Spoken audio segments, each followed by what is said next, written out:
अस्सलाम वालेकुम। मेरा नाम डॉक्टर आयशा उकेली है। मैं एक माहिर नफ्सियात हूँ। ये मेरा कोविड-19 इमरजेंसी अपडेट्स के पेज पे दूसरा सेशन है। पहली बार हमने जब बात की थी तो हमने एंजाइटी इन जनरल पॉपुलेशन पे बात की थी कि आम लोग किस तरह एंजाइटी को फेस करें और मैनेज करें।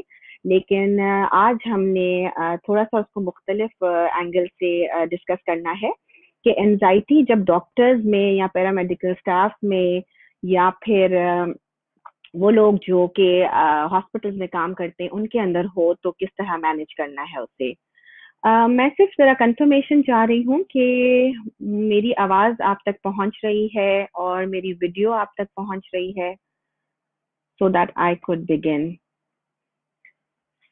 अच्छा जी, अब ऐसा है कि डॉक्टर्स इस वक्त जिस स्ट्रेस से गुजर रहे हैं वो स्ट्रेस बाकी अवाम से खासा मुख्तलिफ है, क्योंकि डॉक्टर्स ऑन डेली बेसिस लोगों को अपने सामने तकलीफ में देख रहे हैं, उनको अपने सामने उनकी जाने जाते हुए देख रहे हैं और जो है उनके अटेंडेंट्स को डील कर रहे हैं, तो उनका स्ट्रेस का लेवल बिल्कुल मुख्तलिफ है आम आवाम से। अच्छा, फिर मैं ये कहूँगी कि क्योंकि मैं खुद डॉक्टर हूँ, तो मेरे जो कॉलीग्स हैं या मेरे जो क्लास फेलोज थे जो कि इस वक्त दुनिया के मुख्तलिफ ममालिक में काम कर रहे हैं, उनसे भी हमारी बातचीत होती है।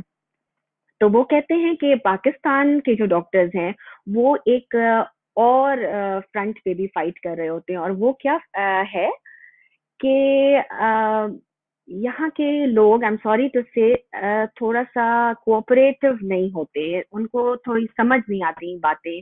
जैसे फॉर एग्ज़ाम्पल मेरी एक कॉलीग ने मुझे बताया जो कि एक बहुत ही बिज़ी इमरजेंसी डिपार्टमेंट चलाती हैं।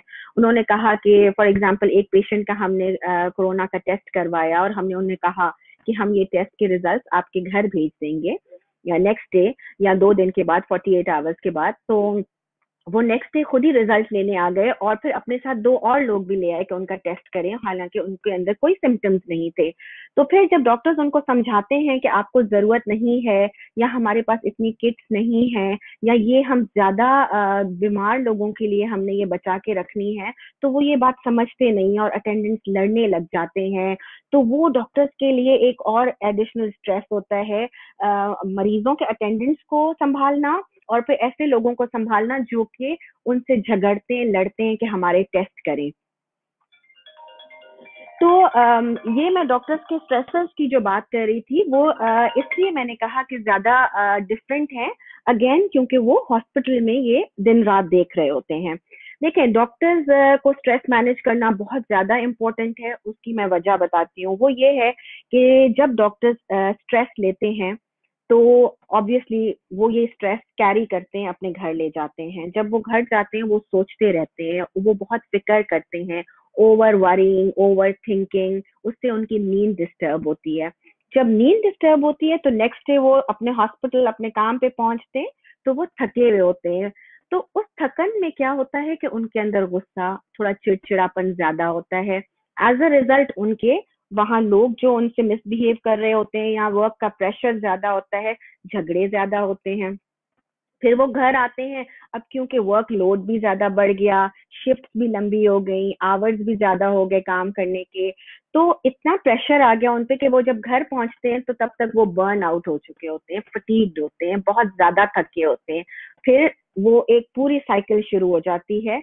तो डॉक्टर्स ने ये बहुत ज़्यादा ख़्याल रखना है कि उन्होंने खुद को बर्न आउट नहीं करना, थकाना नहीं है।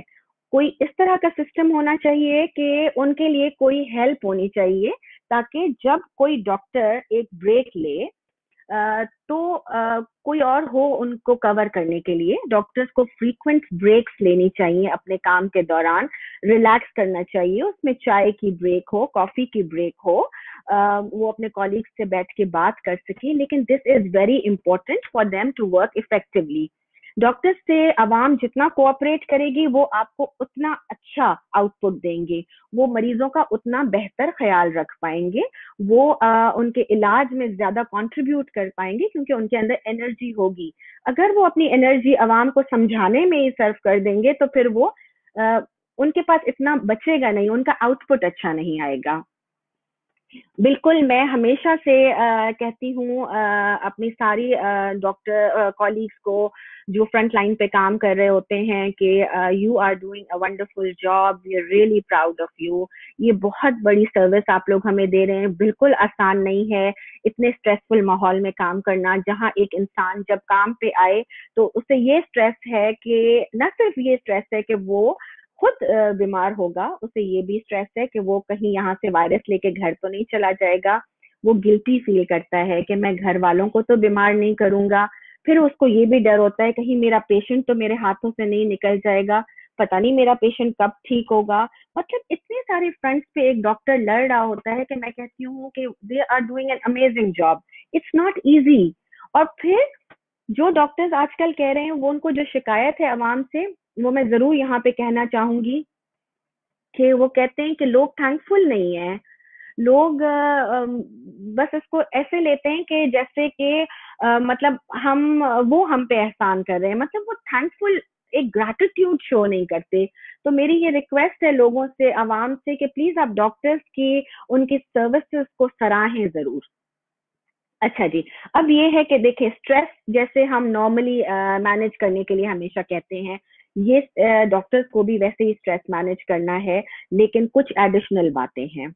जैसे मैंने वजूहात बता दी कि वो अपने सामने पेशेंट को तकलीफ में देख रहे हैं, फिर उनके अंदर गिल्ट भी है। तो डॉक्टर्स ने सबसे पहले क्या करना है, अपने अंदर रिलैक्स करने की स्किल को बढ़ाना है। यानी कि वो जब घर जाएं काम को छोड़ के, तो वो काम वहीं पे एंड होना चाहिए।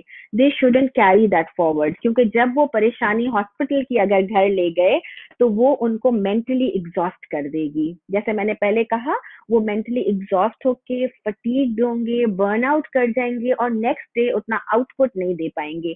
तो डॉक्टर्स ने सबसे ज्यादा क्या पहले करना है कि घर जाके उस चीज को भूल जाना है जो हॉस्पिटल में थी। ठीक है। अच्छा, घर जाके उनको ऐसी चीजें करनी है जो उनको रिलैक्स होने में मदद करें। देखें, एक्सरसाइज का हम हमेशा कहते हैं, क्यों कहते हैं, क्योंकि एक्सरसाइज एक डी स्ट्रेसर है। एक्सरसाइज आपको वो हिम्मत देती है, वो ताकत देती है कि आप स्ट्रेस का मुकाबला कर सकें। ठीक है, तो आप घर जाएं, आप हल्का फुल्का वर्कआउट कर लें। अगर आप वर्कआउट नहीं कर सकते, आप वॉक कर लें। आजकल लॉकडाउन है, अपने घर में बालकनीज में चले जाएं, छतों पे चले जाएं, लॉन में, जो जगह आपके पास है वहां पे आप अपनी बॉडी को मूव जरूर करें। देखिए, ये हमारी एक इनेट नीड है। हम एनिमल्स की, we are all animals, right? We need to move our bodies to work. अगर बॉडी फिजिकली मूव नहीं करेगी तो वो उतना फंक्शन नहीं कर पाएगी। ठीक है, तो आप घर जाएं, डॉक्टर्स, आप घर जाके अपना एक्सरसाइज करें, रिलैक्स करें, वॉक करें। इससे आपकी बॉडी के मसल्स भी रिलैक्स होंगे और ये आपको अच्छी नींद में भी हेल्प करेगी। ठीक है जी। तो पहली बात हो गई एक्सरसाइज करना, दूसरी बात हो गई अच्छी नींद लेना। जैसे मैंने पहले कहा, नींद अच्छी नहीं होगी तो आपका मूड इरिटेबल होगा, मूड इरिटेबल होगा तो आप वर्क पे स्ट्रेस को डील नहीं कर पाएंगे। देखें, एक अच्छे डॉक्टर को अपने पेशेंट को भी देखना है, पेशेंट के अटेंडेंट्स को भी करना है डील, अपने सीनियर्स को भी डील करना है, उन्होंने अपने जूनियर्स को भी इंस्ट्रक्शंस देनी है, अपने नर्सेस को और स्टाफ को भी देखना है। So there are so many things, like a doctor has to fight on so many fronts, that he has to be fresh, alert to make timely and right decisions. पहली बात। ठीक है, एक्सरसाइज हो गई, स्लीप हो गई। देखें, सबसे जो इम्पोर्टेंट इस वक्त बात है, क्योंकि इस वक्त वायरस की बात हो रही है, क्योंकि इस वक्त कोरोना की सिचुएशन है, एंजाइटी और स्ट्रेस आपकी इम्यूनिटी को लो करता है। ठीक है, तो अब क्या करना है कि अच्छा, अगर आप खाएंगे तो उससे आपकी इम्यूनिटी बेहतर होगी, ये बात तो है। लेकिन अगर आप स्ट्रेस लेंगे तो अच्छा खाना will not help you, because stress आपकी इम्यूनिटी को लो कर देगा। सिर्फ स्ट्रेस नहीं, फियर भी। अगर किसी तरह का फियर है आपके अंदर, कोई खौफ है कि पता नहीं क्या होगा, पता नहीं क्या होने वाला है, तो वो फियर भी आपके अंदर एंजाइटी लाएगा और वो फियर भी आप की इम्यूनिटी को कम कर देगा। जब आपकी इम्यूनिटी कम होगी तो आप ज्यादा रिस्क पे होंगे कि आपको ये इन्फेक्शन हो जाए। तो keep in mind to fight with the infection, for your body to fight with the infection, you have to keep your immunity high as well.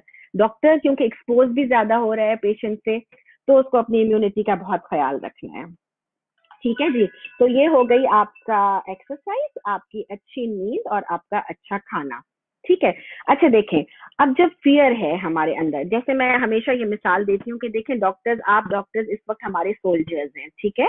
तो अगर सोल्जर्स जाते हैं समझे हमारे लिए फाइट करने, ठीक है, और वहां उन पे खौफदारी हो जाए, ठीक है, और वो डर जाए दुश्मन से, तो वो तो अपनी नेशन को प्रोटेक्ट नहीं कर सकते, वो हमें किस तरह बचाएंगे दुश्मन से, क्योंकि वो तो खुद खुद खौफजदा है।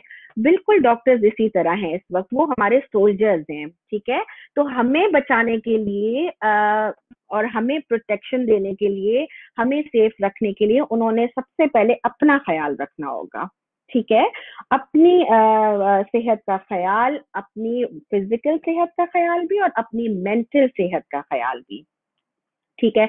तो बिल्कुल डरना नहीं है, कोई फ़ियर नहीं अपने पास आने देना। और सबसे पहले इसका स्टेप जो है, जो मैं कहती हूँ डॉक्टर्स ने जब क्या करना होता है, सबसे पहले डॉक्टर्स ने पहले तो एक्सेप्ट करना होगा कि फाइन, इस वक़्त मुझे एंग्ज़ायटी हो रही है, मुझे घबराहट हो रही है, मुझे डर भी लग रहा है, लेकिन इट्स ओके, ये बिल्कुल नॉर्मल है, क्योंकि हम इतने बड़े क्राइसिस से इस वक़्त गुज़र रहे हैं और सारी दुनिया इस क्राइसिस से गुज़र रही है, ठीक है? तो जब आप खुद को ये कहेंगे ना इट्स ओके, इट्स नॉर्मल, तो काफ़ी हद तक आप काम डाउन हो जाएँगे। लेकिन एक और बात भी, इतनी एंग्ज़ायटी होना बहुत ज़रूरी है।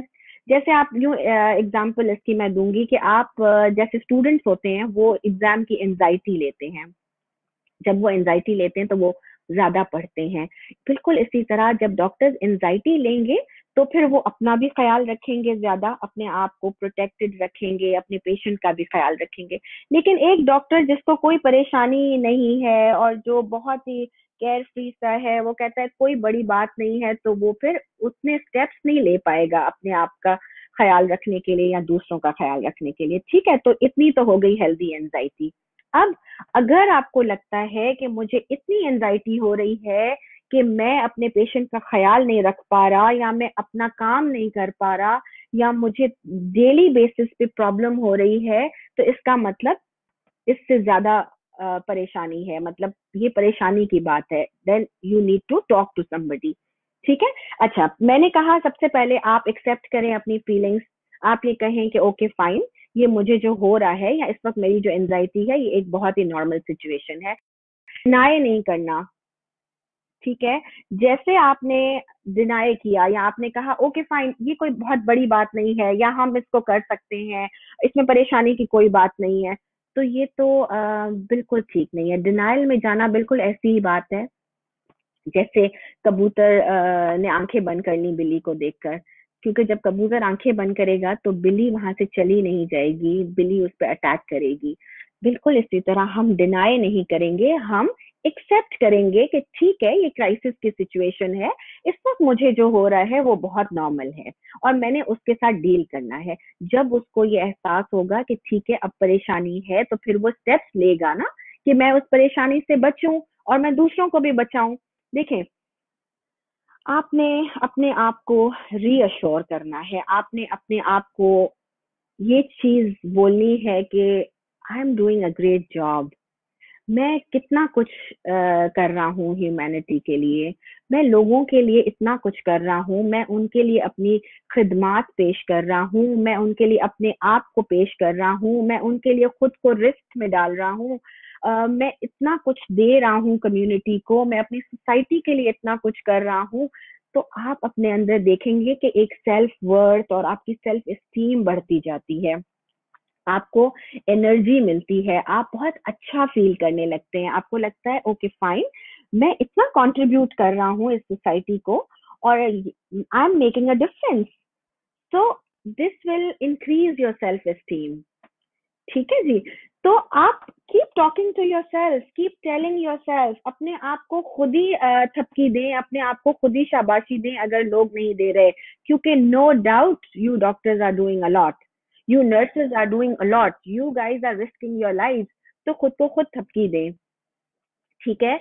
और इन सब चीजों के बाद जब आपने मान लिया कि मुझे कुछ हो रही है, एंजाइटी, मुझे फियर हो रहा है, मैं बहुत बेबस फील कर रहा हूँ, मुझे लग रहा है कोई चीज मेरे कंट्रोल में नहीं है, जब ये सारी चीजें आपने फील कर ली, और तो फिर आपने क्या करना है, हेल्प करनी है खुद की। कैसे? अपने आप को पीपीई में कवर करना है, वो जो आपका पर्सनल प्रोटेक्शन का इक्विपमेंट है, उससे खुद को प्रोटेक्ट करना है कि मुझे खुद को बचाना है ताकि मैं दूसरों की खिदमत कर सकूं। ठीक है। आपने अपने आप को बचा के रखा, आपने अपने पेशेंट्स का ख्याल भी रखा। और यहाँ पे मैं ये भी कहूंगी कि आज मैं थोड़ी देर के लिए घर से बाहर निकली, 1 महीने के बाद पहली दफा कुछ ग्रोसरीज करने, तो मुझे मास्क पहनना पड़ा और ग्लव्स में जाना पड़ा। 2-3 घंटे के लिए वो मास्क पहनने से मैंने इतना रियलाइज किया इस बात को कि कितना मुश्किल है हमारे डॉक्टर्स के लिए ये पीपीई पहन के घंटों काम करना। आजकल वर्क शिफ्ट बहुत ज्यादा है, वर्क लोड बहुत ज्यादा है, उसके साथ इस पीपीई के साथ काम करना, मैं कहती हूँ बहुत ही शाबाशी है इनको, बहुत शाबाश है इनको कि ये लोग ये काम कर रहे हैं। ठीक है। तो वो मैंने जब खुद पहना तो मैंने रियलाइज किया कि उसमें कितना दम घुटता है या कितनी तकलीफ होती है, तो ये डॉक्टर्स कितना बड़ा काम कर रहे हैं। ठीक है जी। तो क्या हुआ, अब हम प्रॉब्लम सॉल्विंग की तरफ आए।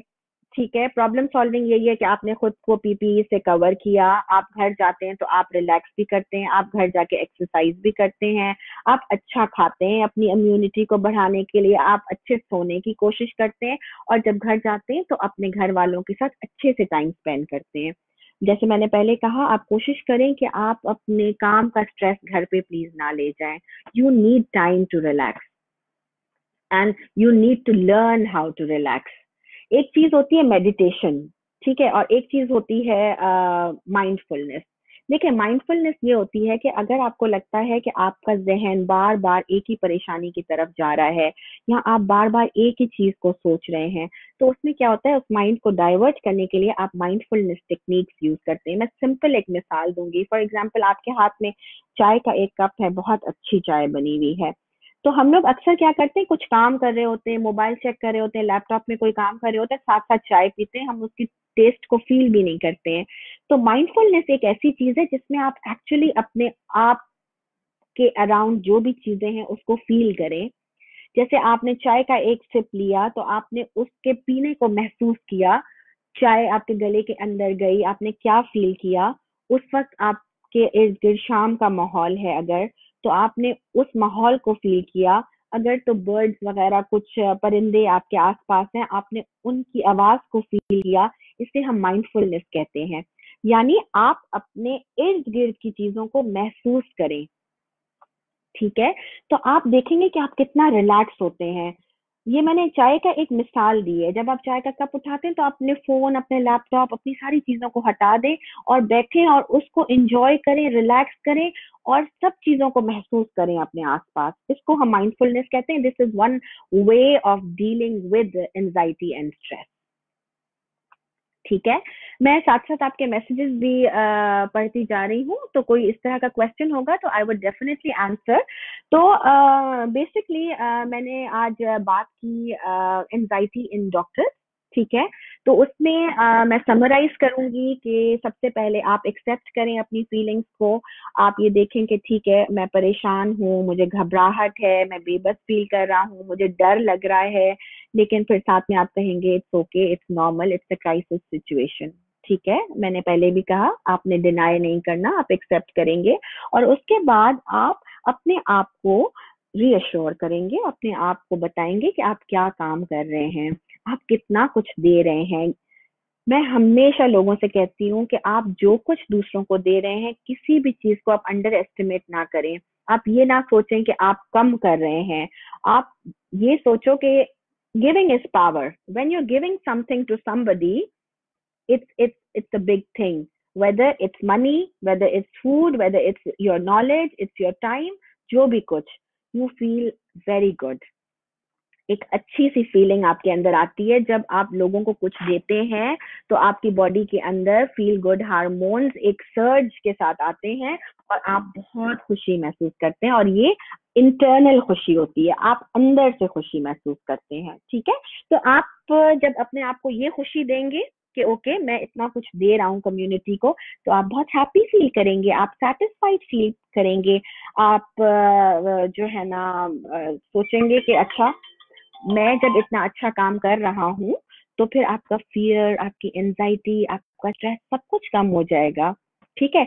और लास्ट में मैंने कहा प्रॉब्लम सॉल्विंग, जिसमें मैंने ये सारे मेथड्स बताए कि आपने क्या क्या किस किस तरह अपना ख्याल रखना है और क्या क्या स्टेप्स उठाने हैं खुद को और अपने आसपास के लोगों को इस रिस्क से बचाने के लिए, इस बीमारी से दूर रखने के लिए।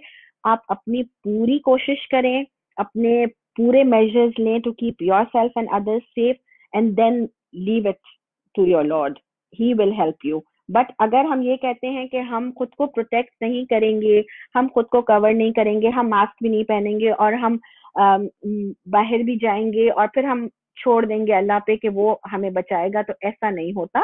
अल्लाह also help those who help themselves. So you need to work on helping yourself, and then उसको अल्लाह पे छोड़ दें, and inshallah things will be fine. But you don't have to panic. You just have to keep yourself calm. ठीक है जी, हम अपने session को अब एंड करते हैं यहाँ पे। कुछ बहुत ज़्यादा क्वेश्चंस नहीं थे आंसर करने के लिए, तो बेसिकली मुझे बात करनी थी कि एंजाइटी को किस तरह डील करें डॉक्टर्स, तो उस पे हमने बात की। आपका बहुत शुक्रिया। Thank you very much.